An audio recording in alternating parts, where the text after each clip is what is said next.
Naon siya man ng pasukan sa mahigit 600 paaralan dahil sa pananalasa ng bagyo at habagat, tuloy na ang pasok sa Lunes. Kasabay nito ang implementasyon ng Phase 1 ng matatag curriculum pero tila may hinaing ang mga guro. Yan ang tinutukan ni Ian Cruz. Matapos ang pag-aayos at iba pang dagdag na paghahanda, tiwala ang Education Department na makapagkaklase na rin sa Lunes ang mahigit 600 paaralang nabitin ng pasukan dahil sa epekto ng bagyong Karina at habagat. Target so far is all talaga. Huwag lang sana umulan ng malakas ulit. Mahigit 23 milyon ang enrollees sa public at private elementary at high schools para sa school year na ito, kung kailan din simulang ipatutupad ang Phase 1 ng matatag curriculum para sa kinder at grades 1, 4 at 7. May punang mabigat ang workload ng mga guro sa bagong curriculum. Pero sabi ng Education Secretary, pasok pa rin sa 6 na oras sa pagtuturo ang 8 subjects na may 45 minutes bawat isa. May mga class advisors din umano at non-math teachers na nagtuturo ng labas sa kanilang expertise. A few situations on the ground na yun ang dapat i-correct natin. Sagot naman sa kulang umanong training ng mga guro dahil sa late umanong paglabas ng guidelines ng bagong curriculum. Nag-umpisa kami last year hanggang netong May of this year.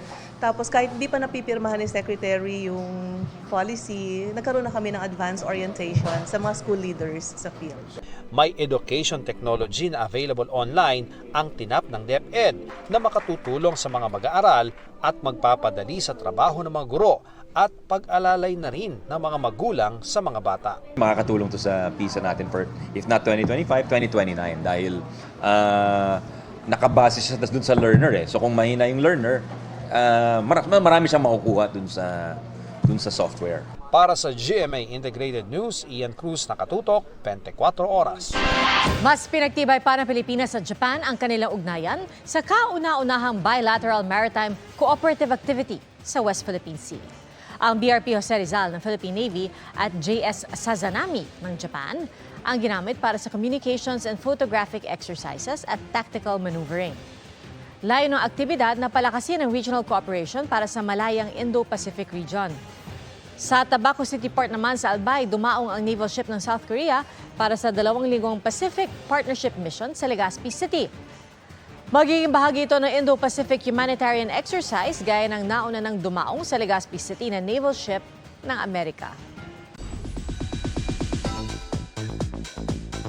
Back to school na ang ilang Sparkle Child Stars. Nagkwento rin sila kung paano binabalanse ang trabaho at pag-aaral. Narito ang aking chika. Back to school na ang maraming estudyante kasama ang Sparkle Child Stars tulad ni Little John ng Voltes 5 Legacy na si Rafael Landicho. Time management daw ang susi niya para malaanan ng oras ang endorsements at projects habang nakafocus sa kanyang schooling. Excited si Rafael dahil first time niyang mag face-to-face schooling. Mas masaya po, mas marami po ako mamit na friends, mga bagong mukha, tsaka teacher. Tsaka mas feel ko po na mas ginagawa ko pa yung mga activity, kaya mas fun po siyang gawin pag face-to-face. Sumama nga raw siyang bumili ng school supplies. Ako po talaga yung namili talaga. Opo, exciting po talaga ng yung mga coloring materials. Ready na rin for schooling si Pulang Araw Child Star, Cassie Labarias. Hindi raw hadlang ang kanyang taping kung saan gumaganap siya bilang young Adelina sa serye. Pero sinisiguro ng kanyang pamilya na may enough time siya to rest, play, and study. And minsan po nagdadala rin po ako ng mga books and notebooks po sa taping. Back to school na rin sina Shobe Baker, Erica Laude at Sheena Stevens.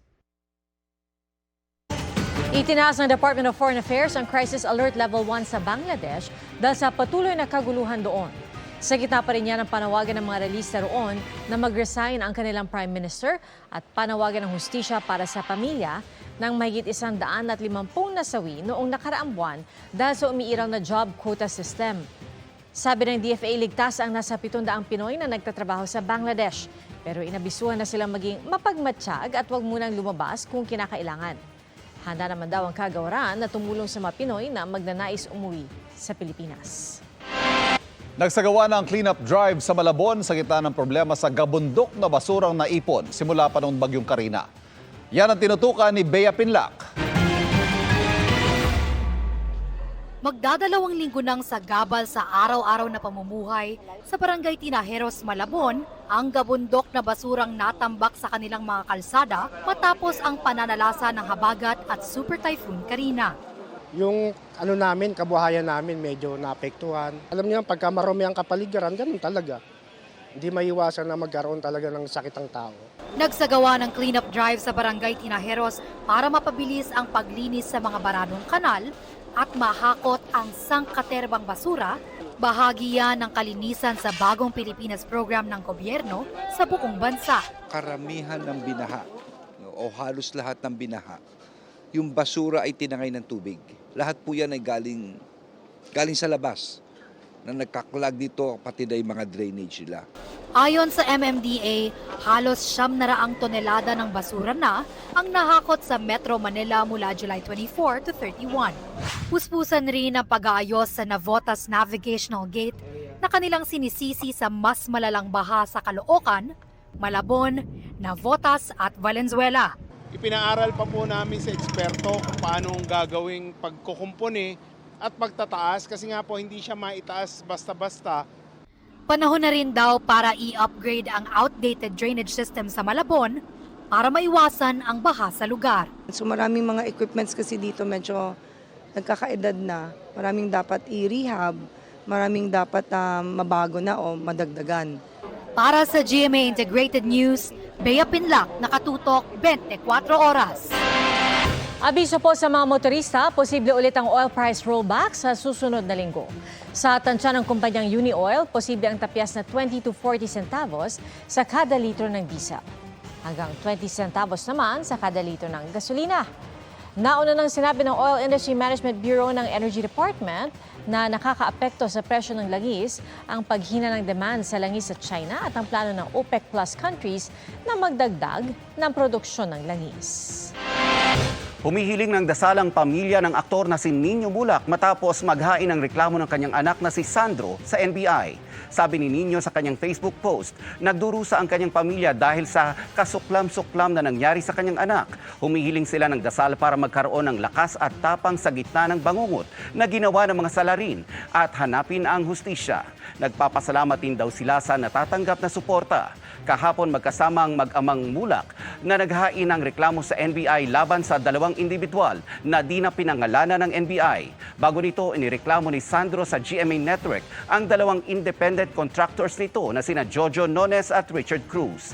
Sabi ng network, kasalukuyang gumugulong ang investigasyon. Nauna nang sinabi ng kampo ni Nones at Cruz na hindi sinasalamin ng mga aligasyong kumakalat, ang tunay ani lang nangyari. Sasagutin daw nila ito sa proper forum kapag natanggap na nila ang kopya ng formal complaint. Mga kapuso, patuloy na tumutok sa mga balita. Mag-subscribe sa GMA Integrated News sa YouTube. Sa mga kapuso abroad, samahan niyo kami sa GMA Pinoy TV at www.gmanews.tv.